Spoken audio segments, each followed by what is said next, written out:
بسیار خوش بو است. مادرم میگلاره بسیار خوش خواد کرد. حتما.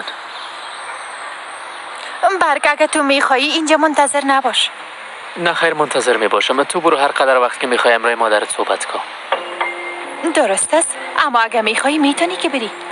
نه خیر لطفا، من نمیخوایم تو را تنها بانم. همینجا منتظر میباشم. درست است؟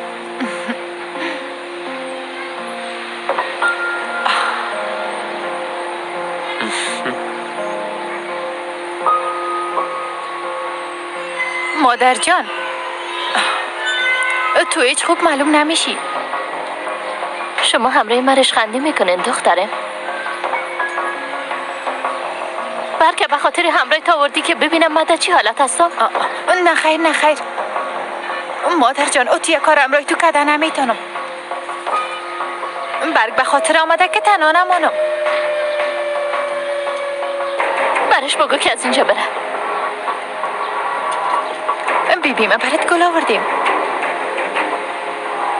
تو گپ مرا نمیشنوی؟ شما هیچ کدامتان مرا درک کرده نمیتونین. گپ من نمیشنوی؟ من برات گفتم که برش بگو از اینجا بره. مادر، من چند بار برات گفتم که از دخترم دور باش. نشنیدی چی گفتم؟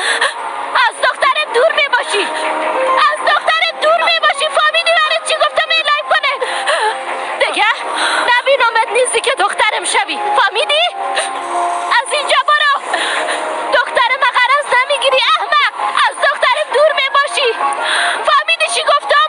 از دخترم دور میباشی. مادر جان، دخترم همراهی من بیا.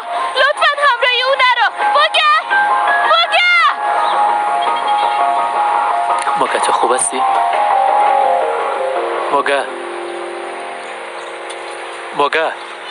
موگه میشه صبر کنی لطفا؟